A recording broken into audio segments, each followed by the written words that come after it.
Hello दोस्तों, मैं पूजा सक्सेना फिर से आपके सामने हाजिर हुई हूँ टीजीटी पीजीटी मैथमेटिक्स नोट्स के साथ में। वेक्टर अलजेब्रा और वेक्टर कैलकुलस की सीरीज में आप देखेंगे कि पहले मैंने वेक्टर अलजेब्रा को ख़त्म कराया, फिर वेक्टर कैलकुलस को ख़त्म कराया, वेक्टर अलजेब्रा के इम्पोर्टेंट क्वेश्चंस का कलेक्शन प्रोवाइड कर दिया, वेक्टर कैलकुलस के इम्पोर्टेंट क्वेश्चंस का कलेक्शन प्रोवाइड कर दिया। अब हम उठा लेते हैं स्फीयर, ज्योमेट्री का एक पार्ट। स्फीयर छोटा चैप्टर है और एक क्वेश्चन भी यदि उसमें से फंस जाता है या कहें 2 या 3 वीडियो में एक क्वेश्चन भी यदि फंस जाता है तो वीडियो हमारे लिए सार्थक है। दोस्तों, यदि आपको मेरी वीडियोस पसंद आ रही हैं तो प्लीज़ मेरी वीडियोस को लाइक करिए, चैनल को सब्सक्राइब करिए। और इस समय क्योंकि एग्ज़ाम आने वाला है, मेरा आपसे कहना है जितनी भी वीडियोस मैंने छोटी छोटी अब तक अपलोड करी हैं, केवल इम्पॉर्टेंट वीडियोस ही अपलोड करी हैं। ऐसे तो कोई भी वीडियो बना के कर सकते हैं, लेकिन एग्ज़ाम पॉइंट ऑफ व्यू से सारी वीडियोस इम्पोर्टेंट हैं। तो प्लीज़ सभी वीडियोस को वॉच करिए, चैनल को सब्सक्राइब करिए और साथ में बेल आइकन को प्रेस कर दीजिए ताकि मेरी न्यू वीडियोस आपको टाइम टू टाइम मिलती रहें। चलिए स्टार्ट करते हैं। स्फीयर क्या होता है? असल में क्या होता है, यहाँ मैंने उसकी डेफिनेशन लिखी हुई है। Sphere is the locus of a point which moves in a space such that it's fixed distance from the fixed point is always constant. यहाँ मैं आपको बता देती हूँ स्फीयर क्या है। स्फीयर है लोकस। लोकस का मतलब है डेस्क्राइब्ड पाथ। किसका? पॉइंट का। पॉइंट का डेस्क्राइब्ड पाथ। ये कोई पॉइंट है, ये पॉइंट एक पाथ को डेस्क्राइब कर रहा है। ये डेस्क्राइब्ड पाथ क्या कहलाता है? स्फीयर कहलाता है। और वो किस तरीके से कि इस पॉइंट की एक फिक्स्ड पॉइंट से डिस्टेंस हमेशा कैसी रहे? सेम रहे। तो फिक्स्ड पॉइंट तो क्या कहलाता है? Centre of sphere. Fixed distance क्या कहलाती है? Radius of sphere. अब जनरली हम बात करते हैं इक्वेशन ऑफ स्फीयर की। मान लीजिए कि सेंटर के कोऑर्डिनेट हैं ए बी सी, एक पॉइंट P है, उसकी कोऑर्डिनेट है एक्स वाई जेड, और ये क्या है? ये है आपकी डिस्टेंस r या कहीं रेडियस r, C की P से डिस्टेंस। तो मैं कह सकती हूँ CP का स्क्वायर, इसका स्क्वायर किसके बराबर होगा? r के स्क्वायर के, क्योंकि ये मैंने रेडियस क्या मान ली? रेडियस को r नाम दे दिया। अब इन दोनों के बीच की डिस्टेंस क्या हो जाएगी? अंडर रूट में x माइनस ए का square plus y minus B का square plus z minus C का स्क्वायर बराबर r या कहीं बराबर CP। लेकिन इसका क्या है? स्क्वायर की बात कर रही है, इसलिए अंडर रूट हट गया और इसके ऊपर चढ़ गया स्क्वायर। तो ये क्या हो गई? ये हमारी हो गई इक्वेशन ऑफ स्फीयर। अब हम बात कर लेते हैं जनरल इक्वेशन ऑफ स्फीयर। तो जनरल इक्वेशन ऑफ स्फीयर क्या होती है? X square plus Y square plus Z square plus के 2ux प्लस के 2vy प्लस के 2wz प्लस के d बराबर 0। सेंटर के कोऑर्डिनेट क्या हो जाएंगे? सेंटर के कोऑर्डिनेट हो जाएंगे माइनस का u माइनस का v माइनस का w, और रेडियस क्या हो जाएगी? रेडियस हो जाएगी अंडर रूट में u square plus v square plus w square minus का d। ये इक्वेशन हम याद रखेंगे कि जनरल इक्वेशन ऑफ स्फीयर ये होती है, सेंटर ये होते हैं और रेडियस ये होती है। ठीक है। सेंटर हमने कैसे निकाला? इसका 2x को छोड़ के जो भी हो उसका माइनस, 2y को छोड़ के जो भी हो उसका माइनस, और 2z को छोड़ के जो भी हो उसका माइनस। रेडियस हो जाएगी अंडर रूट में u square plus v square plus w square. ये हम याद रखेंगे। ठीक है दोस्तों, अगला हम देख लेते हैं। ये तो हम याद रखेंगे। Find the equation of sphere whose centre is 2,3 minus 3,4 and radius is 5। देखिए सेंटर पता है तो डायरेक्ट ये वाला फॉर्मूला लगा देंगे, x माइनस ए का square plus y minus B का square plus z minus C का square is equals to radius का स्क्वायर। देखिए a की जगह क्या आ जाएगा? 2, तो x माइनस 2 का स्क्वायर प्लस के y प्लस 3 का स्क्वायर प्लस के z माइनस 4 का square is equals to r की जगह क्या है? r तो है, r की जगह तो है 5। तो ये हो जाएगा, देखिए x square plus 2 square minus का 2 इंटू एक्स इंटू 2 ये क्या हो जाएगा Y square plus 3 square plus के 2 इंटू वाई इंटू 3 प्लस के ये हो जाएगा आपका जेड स्क्वायर प्लस के 4 का स्क्वायर माइनस का 2 into Z into 4 is equals to 25। तो ये हो जाएगा आपका एक्स स्क्वायर प्लस 4 माइनस का 4x प्लस के वाई स्क्वायर प्लस के 9 प्लस के 6y प्लस के जेड स्क्वायर, देखिए 4 का स्क्वायर है तो 16 माइनस का 8z इज इक्वल्स टू 25। इसको सॉल्व कर लीजिए। X square plus Y square plus Z square की फॉर्म में होता है ना, तो पहले ये लिख लिया X square plus Y square plus Z square.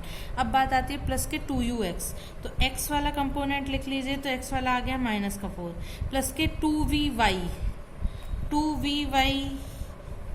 y वाला केवल 6y है, 2wz तो माइनस 8z प्लस का d इज इक्वल्स टू 0। अब देखिए कांस्टेंट में 4 9 4 13 और 16 29 हो गया, 29 और ये 25 इधर आके क्या हो गया माइनस का 25। तो ये हो जाएगा X square plus Y square plus Z square minus का 4x प्लस का 6y माइनस का 8z प्लस का 4 इज इक्वल्स टू 0। ये हो गई हमारी equation of sphere whose center is 2, -3 and 4 and radius is 5. Find the equation of sphere passing through the origin and making intercept ABC with the axes respectively.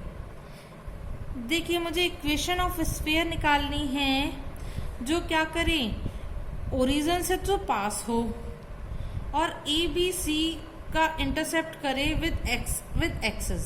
देखिए बात कर लेते हैं, ABC का इंटरसेप्ट करे यानी काटे A00 पर, B का इंटरसेप्ट मतलब काटे 0B0 पर, और ये हो जाएगा 00C, यानी वो कुछ इस तरीके से equation of in intercept form क्या हो जाती है, ये कुछ इस तरीके से हो जाती है A00 0B0 00C।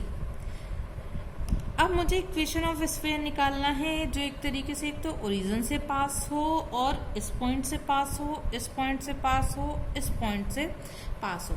और जनरल इक्वेशन ऑफ स्फीयर होती है X square plus Y square plus Z square plus का 2ux प्लस का 2vy प्लस का 2wz प्लस का d इज इक्वल्स टू 0। देखिए एक बार ये स्फीयर जो है 0 से पास होगा, तो मैं 0 प्लस 0 प्लस 0 प्लस 0, क्योंकि देखिए एक्स वाई जेड जिस में आ रहा है वो सब 0 हो जाएंगे, खाली बचेगा d की वैल्यू आ गई d बराबर 0।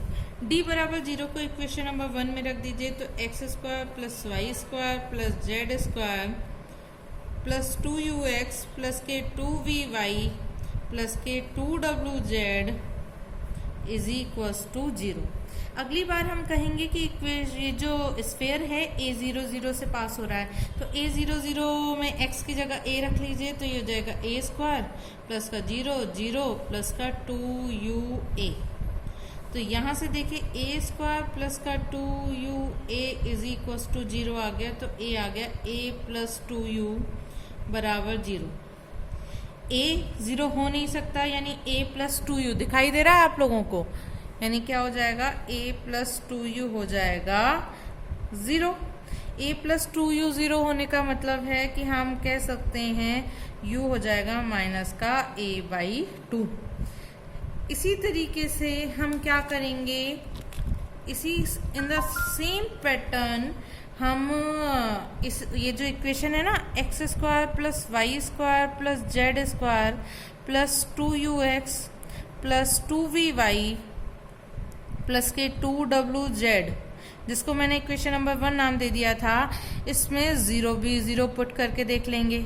0b0 पुट करके देखेंगे तो ये आ जाएगा 0 प्लस के b स्क्वायर प्लस के 0 प्लस का 0, ये आ जाएगा 2by प्लस का 0 बराबर 0। तो यहाँ देखिए b कॉमन ले लीजिए तो आ जाएगा b प्लस 2y बराबर 0। यहाँ से b प्लस 2y बराबर 0 का मतलब क्या है, y बराबर आ जाएगा माइनस का b/2। u की वैल्यू क्या आई है, सॉरी ये वैल्यू जो चल रही है y की रखी है तो ये v चल रहा है। यहाँ हमने x y z की ही तो वैल्यू रखी है तो ये चल रहा है हमारा v। तो ये आ गई v की वैल्यू माइनस के b/2। अब v की वैल्यू आ गई। इसी तरीके से देखिए u की वैल्यू क्या आई थी, u की वैल्यू आई थी माइनस के a/2। u की वैल्यू आई थी माइनस के a/2। v की वैल्यू आ गई माइनस के b/2 और w की वैल्यू आ जाएगी माइनस का c/2। इसको हम इक्वेशन नंबर 1 में रख देंगे। इक्वेशन नंबर 1 हो जाएगी एक्स स्क्वायर प्लस के वाई स्क्वायर प्लस के जेड स्क्वायर, बात आती है 2ux। u की जगह आ जाएगा माइनस का a/2, x की जगह क्या आ जाएगा, x ही रहेगा। फिर है 2vy तो 2 इंटू माइनस का b/2 y plus 2wz 2 into minus का c/2 z। d की जगह तो 0 ही है इसलिए बराबर 0। तो ये हो जाएगी x square plus Y square plus Z square minus का ax माइनस का by माइनस का cz बराबर 0। तो ये इक्वेशन हम याद रखेंगे, कौन सी, equation of sphere passing through the origin and making intercept ABC with the axis क्या हो जाएगी, ये हो जाएगी x square plus Y square plus Z square minus ax minus by minus cz बराबर 0। ये क्वेश्चन डायरेक्ट भी पूछ लिया जाता है तो ये आपको आंसर रटा हुआ होना चाहिए। ठीक है दोस्तों, फिर मिलेंगे स्फीयर की सीरीज में। हम 2 क्वेश्चन और कराएंगे, 2 क्वेश्चन पूरा सॉल्यूशन कराएंगे जिसके एग्जाम उम्मीद है 4-5 क्वेश्चन में से आपको एक क्वेश्चन देखने को मिलेगा।